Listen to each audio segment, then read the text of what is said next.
Hola, bienvenido de nuevo a HistoTips.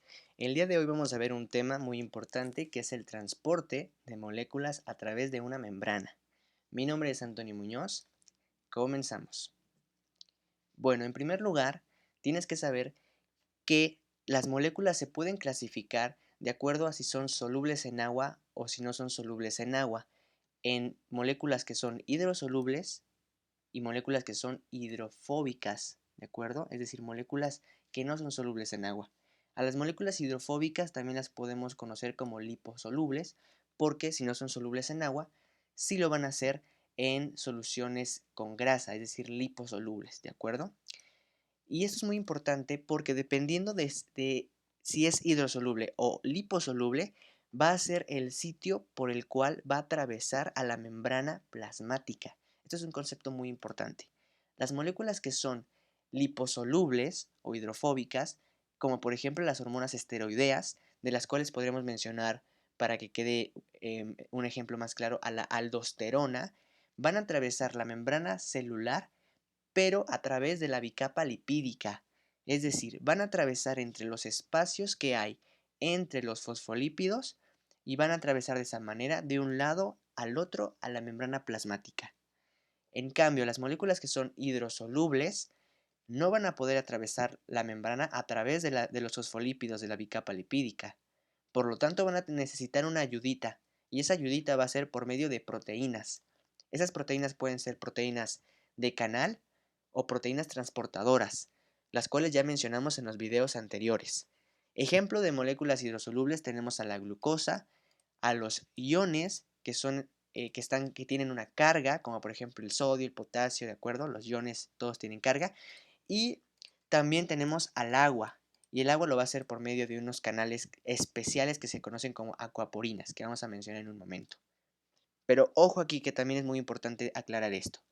Las moléculas que propiamente no entran en la clasificación de liposolubles, pero que su tamaño es muy pequeño, estamos hablando de muy pequeño, también van a ser capaces de atravesar la bicapa lipídica, ¿de acuerdo? Por ejemplo, tenemos a las moléculas de oxígeno, a las moléculas de CO2 y al etanol, que por su tamaño, que es muy pequeño, sí pueden atravesar la bicapa lipídica, ¿de acuerdo? Ahora, el agua pongan mucha atención porque es un caso especial. El agua, debido a su pequeño tamaño, también puede atravesar la bicapa lipídica. Ajá, pero también lo hace a través de acuaporinas, que son proteínas. ¿De cuál de los dos lo hace con mayor facilidad? Lo hace a través de las acuaporinas. Es muchísimo más fácil y más común que el agua atraviese por medio de las acuaporinas, pero se puede dar el caso en que el agua, también por su tamaño, atraviese la bicapa lipídica. Entonces recuerden esa característica del agua, que es la única molécula que puede tener ambos tipos de transporte, por la bicapa lipídica y por medio de proteínas. Pero bueno, ya vamos a empezar a ver esta onda del transporte a través de membranas. Este es el primer punto que tienen que dominar. Pero ahora, ¿qué es el transporte? Bueno, pues el transporte es cuando pasamos una molécula de un lado de la membrana, que en este sería el espacio extracelular, a otro lado de la membrana. Aquí, por ejemplo, el líquido intracelular, es decir, de afuera de la célula hacia adentro de la célula. Eso es prácticamente el transporte. Ahora, para entender en, en la dirección de ese transporte, es decir, para entender si va de aquí para acá o de aquí para acá, es necesario que nosotros conozcamos un concepto muy importante, que es el concepto de difusión. La difusión es un fenómeno físico que ocurre, por ejemplo, cuando yo en un vaso de agua dejo caer gotitas de pintura, en este caso pintura azul. Si dejo pasar un rato, voy a regresar y voy a ver que ese vaso con agua ya va a estar todo de color azul. Es decir, las moléculas de la pintura ya se movieron y llegaron a todos los puntos del agua, ¿de acuerdo? Del vaso con agua. Y a esto se le conoce como difusión. Es decir, es un movimiento de moléculas. Pero ¿en qué dirección es ese movimiento? Bueno, la dirección que tiene el movimiento de difusión, esas moléculas, siempre va a ser y siempre va a ser de un sitio donde hay una mayor concentración de esas moléculas hacia un punto donde hay una menor concentración de esas moléculas. En el caso de la gotita de pintura, aquí yo tenía una mayor concentración de moléculas de pintura y el movimiento de esas moléculas de pintura fue hacia los lugares donde había menor concentración, es decir, hacia las zonas donde no había pintura, ¿vale? Esto es muy importante que lo recuerden, en qué dirección se mueven las moléculas cuando hablamos de difusión. Ahora, este es otro concepto importante. Cuando yo tengo en un punto una mayor concentración de moléculas y en un punto una menor concentración de moléculas, a esto se le conoce como un gradiente de concentración. Es por eso que se dice que la difusión, el movimiento de las moléculas por difusión, es a favor de un gradiente de concentración, es decir, de donde hay una mayor concentración de moléculas a donde hay una menor concentración de moléculas. Por ejemplo, en el metro, ¿no? Esto es una analogía para que recuerden el movimiento de la difusión. Imaginen que van en el metro y llegan a la estación Hidalgo. Normalmente en la estación Hidalgo hay muchísima gente adentro de los vagones del metro y sale muchísima gente.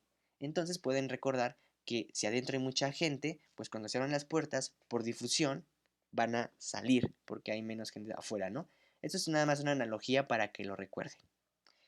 Bien, ya entendido el concepto de difusión, vamos a entender otro concepto muy importante que es ósmosis, para después ya meternos de lleno a los tipos de transporte.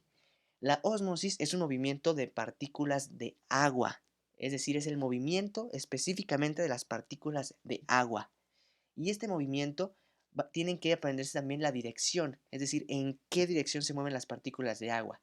Y siempre el agua se va a mover del sitio donde hay una menor concentración de moléculas del sustrato hacia donde hay una mayor concentración de moléculas del sustrato. Por ejemplo, yo en este recipiente tenemos el agua al mismo nivel. Supongamos que yo de este lado pongo muchísimas eh, moléculas de un sustrato, ¿no? Y aquí menos. Si se dan cuenta que hay mayor concentración y aquí hay menor concentración. Y esta es una membrana que únicamente me deja pasar agua. Ajá. Si yo coloco estas moléculas de sustrato y dejo pasar un rato, después de un rato voy a ver que el agua se movió del lado donde hay una menor concentración del sustrato hacia el lado donde hay una mayor concentración del sustrato. Ajá. Siempre va a ser el movimiento del agua de esa manera, ¿vale? Bien, en unas diapositivas más adelante vamos a volver a repasar este concepto, pero recuerden la dirección en la que se mueven las moléculas de agua. Y bueno, ahora sí, ya propiamente entrando al transporte a través de una membrana, tenemos que hay de dos tipos, el transporte activo y el transporte pasivo. El transporte pasivo solamente se va a dar por difusión. Es el concepto que ya habíamos revisado, ¿te acuerdas? Por lo tanto, estamos hablando de que el transporte pasivo siempre va a ser un movimiento a favor de un gradiente de concentración. Es decir, las moléculas se van a mover del lado de la membrana donde están más concentradas hacia el lado de la membrana donde están menos concentradas. Y esto, como es un fenómeno que pasa de manera normal, no requiere energía para realizarse. Es muy importante esta característica, que es a favor de un gradiente de concentración y que no utiliza energía.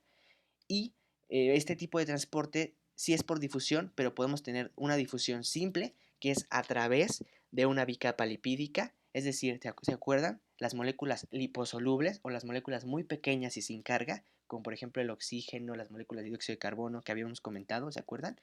Y también puede ser difusión, pero difusión facilitada, es decir, a través de una proteína. Y esas proteínas pueden ser canales o pueden ser proteínas transportadoras. ¿Mm? Bien, en cambio, el transporte activo es un transporte que se va a dar en contra de un gradiente de concentración, contrario a lo que pasa en la difusión, que es a favor. Y debido a que este movimiento no pasa de manera natural, vamos a tener que utilizar energía para poder realizar ese movimiento que va en contra del gradiente de concentración, ¿de acuerdo? Es como por ejemplo cuando nosotros nos metemos a un río, ajá, el río fluye en una determinada dirección y si yo quiero ir en contra de la dirección del agua, pues me va a costar trabajo, voy a utilizar energía, ¿no? Esa es una analogía para que lo recuerden también. Y bueno, esa energía utiliza una molécula de ATP. El ATP es una molécula que tiene 3 grupos fosfato y entre esos grupos fosfato hay enlaces de alta energía, es decir, la energía está almacenada en esos enlaces. Por lo tanto, cuando yo rompa esos enlaces de alta energía y pase entonces de ATP a ADP, voy a liberar energía y esa energía es la que voy a aprovechar para poder realizar el transporte activo, ¿de acuerdo?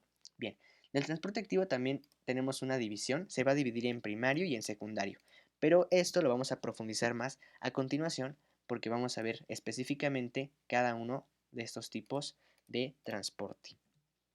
Bueno, el transporte pasivo ya habíamos dicho que es por difusión a favor de un gradiente de concentración y si es a través de la bicapa lipídica es difusión simple, así de sencillo.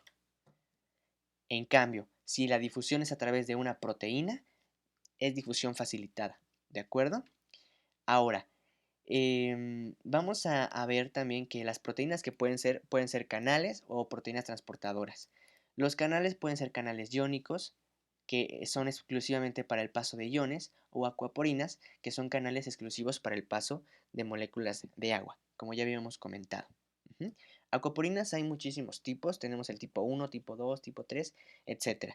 Y normalmente en las células hay acuaporinas tipo 1, pero es muy importante que sepan que en riñón, en el órgano de riñón, en las células que se encuentran en el tubo colector voy a tener acuaporinas tipo 2 y que en las células que se encuentran en el asa ascendente de Henle voy a tener, perdón, aquí no es ascendente, es descendente de Henle, voy a tener acuaporinas tipo 1, ¿no? Esto ya lo vamos a volver a recordar en riñón, no se preocupen.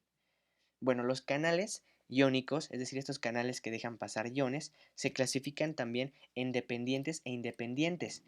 Y esta clasificación es por si tienen puerta o por si no tienen puerta. Los que tienen puerta, pues van a depender, por eso dependientes, de un estímulo para abrir esa puerta y permitir el paso de iones. Tenemos entonces dependientes de voltaje, es decir, de que dependen de que hay un cambio de voltaje en la membrana y cuando hay ese cambio de voltaje, la puerta del canal se abre. También hay dependientes de ligando, que tiene que unirse una molécula, un ligando es una molécula, tiene que unirse una molécula al canal, a la proteína que es el canal iónico, y cuando se une ese ligando, se abre la compuerta. Dependientes de fuerza mecánica, cuando literalmente una fuerza mecánica empuja esa puerta para que se abra, o dependientes de proteína G, que vamos a mencionar esto más adelante. Y finalmente pueden ser independientes también, cuando no presentan puerta y por lo tanto siempre permanecen abiertos. Aunque un canal iónico cuando está abierto, no se dice un canal abierto, se dice un canal activo. Es meramente términos que tienen que aprender a manejar. Y bueno, en cuanto a canales ya mencionamos algunos ejemplos, mencionamos el canal iónico y las ecoporinas. En cuanto a proteínas transportadoras, un ejemplo de difusión facilitada por proteína transportadora son los GLUT. La T es de transportador y GLU es de glucosa. Son unas proteínas que son proteínas transportadoras específicamente de glucosa. Entonces la glucosa se va a unir a esta proteína en el sitio activo, en el sitio específico de unión de la glucosa, y después esta proteína transportadora va a sufrir un cambio conformacional para meter a la glucosa a la célula. Esto es lo que está fuera de la célula y aquí tenemos dentro de la célula. Y como estamos hablando de que es un transporte pasivo, va a ser a favor de su gradiente de concentración. Bien, ahora pon mucha atención porque vamos a empezar a hablar de transporte activo. ¿Qué son los puntos más importantes que tienes que recordar? Recuerda que es en contra de un gradiente de concentración y que utiliza energía, ¿de acuerdo? Este transporte, es decir, este paso de moléculas de un lado al otro en la membrana, también va a ser por medio de proteínas, pero no van a ser proteínas ni de canal ni proteínas transportadoras, como en el caso de la difusión facilitada que vimos. En este caso van a ser unas proteínas especiales que se denominan ATPasas. Es decir, van a tener estas proteínas la capacidad de utilizar la energía del ATP que te había comentado hace ratito para poder utilizar esa energía y mover moléculas en contra de su gradiente de concentración. Por lo tanto, en un transporte activo vamos a utilizar proteínas ATPasas. Y tenemos muchos ejemplos de proteínas ATPasas en las diferentes células de nuestro cuerpo. La más común y la que está presente en la mayoría de las células de nuestro cuerpo es la sodio-potasio ATPasa. También está la protón potasio ATPasa que se encuentra en el estómago, en las células parietales del estómago, y estos que son transportadores ABC. La A es de ATPasa, ¿de acuerdo? Estos transportadores ABC lo que hacen, y su función es muy importante, es sacar los fármacos, los medicamentos que nos tomemos de las células. y por lo tanto ayudarnos a después eliminar esos fármacos. Entonces nada más para que recuerden que estos transportadores tienen esa función con respecto a los fármacos, ¿de acuerdo? Bien, vamos a revisar como ejemplo a la proteína ATPasa más que tenemos principalmente en las células, que es la sodio-potasio ATPasa. Ahora, pon mucha atención en esto. En primer lugar, tienes que saber, este es el espacio extracelular, es decir, afuera de la célula, y este es el espacio intracelular, dentro de la célula. Tienes que saber que el sodio, las moléculas de sodio, están más concentradas afuera, en el espacio extracelular, ¿de acuerdo? Es decir, yo tengo más moléculas de sodio por unidad por litro de agua, ajá, y por lo tanto está más concentrado el sodio afuera en el espacio extracelular.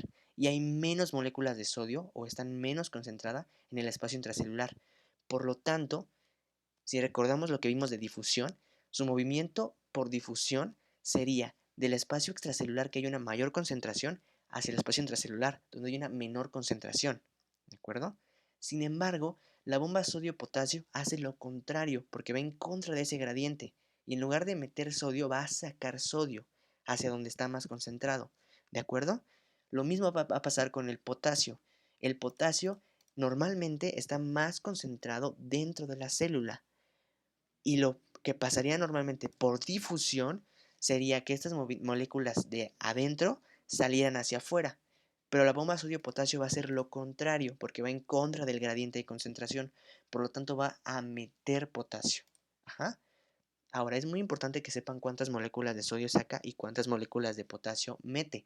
Porque esto de sacar sodio y meter potasio lo hace a la vez, al mismo tiempo.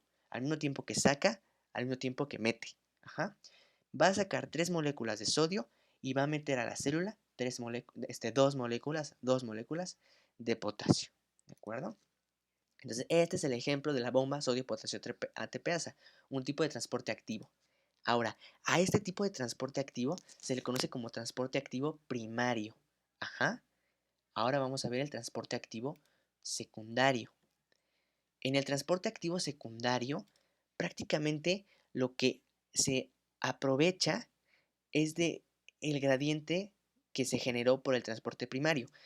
Por ejemplo, a ver, para que sea más claro, en el transporte primario habíamos dicho que habíamos sacado sodio, ajá, en contra de su gradiente de concentración, y que por lo tanto, pues el sodio está más concentrado afuera de la célula, ajá. Nosotros vamos a aprovechar que el sodio está más concentrado de la célula, ajá, para meter otra molécula que no es el sodio. ¿Cómo es esto? Mira, si el sodio está más concentrado afuera de la célula, esto es el espacio extracelular y esto es adentro de la célula, ¿ok? Si el sodio está más concentrado, más moléculas de sodio afuera de la célula, su movimiento por difusión, ajá, su movimiento por difusión va a ser a favor del gradiente de concentración, es decir, va a tender el sodio a meterse a la célula.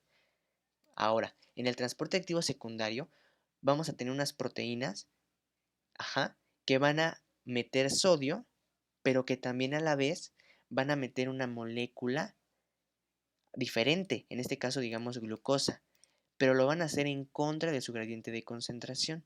A ver, ¿cómo es esto? Fíjate, el sodio está más concentrado afuera y por lo tanto su movimiento por difusión es moverse hacia adentro de la célula. Ajá.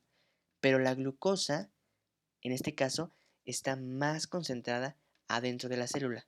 Ajá. Vamos a poner aquí otra molécula de glucosa para especificarlo.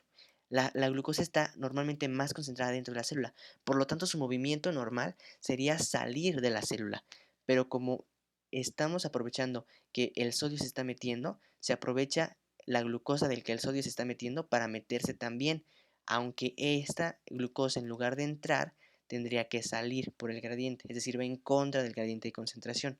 Ajá. Y esto puede ser así, que es decir, que las dos moléculas se metan y a eso se conoce como se importe, o puede ser que una molécula entre y una molécula salga, que sería un antiporte, porque uno va para afuera y otro va para adentro. Entonces, este es el transporte activo secundario. Ahora, finalmente, ya vimos el transporte de moléculas a través de la membrana celular. Sin embargo, hay otra manera de transportar moléculas de afuera del espacio extracelular hacia adentro de las células y viceversa. Pero aquí ya no vamos a utilizar proteínas ni la bicapa lipídica. Aquí propiamente vamos a utilizar a la membrana celular en su totalidad. ¿Cómo es esto? Fíjate, tenemos un proceso que se conoce como exocitosis y otro proceso que se conoce como endocitosis. Ajá. En el transporte que vimos de moléculas, las moléculas atraviesan la membrana, literal, ¿sí? Pero cuando hablamos de endocitosis, la membrana celular completita adquiere un cambio en su conformación para encapsular a esta molécula que yo quiero meter y después se separa este cachito de membrana rodeando a la molécula que yo quiero meter y voy a tener una cosa así. ¿De acuerdo? A eso se conoce como endocitosis. Y la exocitosis es lo contrario. Cuando yo voy a mandar una membrana, un cachito de membrana rodeando a moléculas, que a eso se le conoce como una vesícula, y después esta se va a fusionar con la membrana plasmática y esta membrana se va a quedar en la membrana plasmática, pero su contenido se va a liberar hacia afuera. A eso se le conoce como exocitosis y al proceso contrario como endocitosis. Pero no se vayan a confundir, es muy diferente este tipo de transporte al tipo de transporte de moléculas. En este caso yo estoy transportando a través de la membrana moléculas muy pequeñitas, pero estos procesos donde ya involucra que la membrana literalmente envuelva lo que yo quiero meter o envuelva lo que yo quiero salir, va a ser cuando el tamaño de esas moléculas sea muy grande, ajá, muy grande, ¿sí? No, no una molécula simplemente puede atravesar aquí, pero si esto ya estamos hablando de proteínas que son unas estructuras muy grandotas, muy gigantes, va a ser por medio de endocitosis. Ejemplos de endocitosis tenemos a la fagocitosis, cuando lo que se va a endocitar es una molécula sólida, o una pinocitosis cuando lo que vamos a endocitar es principalmente agua con poquitas moléculas. Bueno, eso es todo por el día de hoy.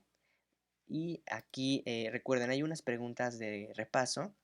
Si pueden contestarlas, sigan con los videos de HistoTips y si no, pueden repetir los videos cuantas veces sean necesarias.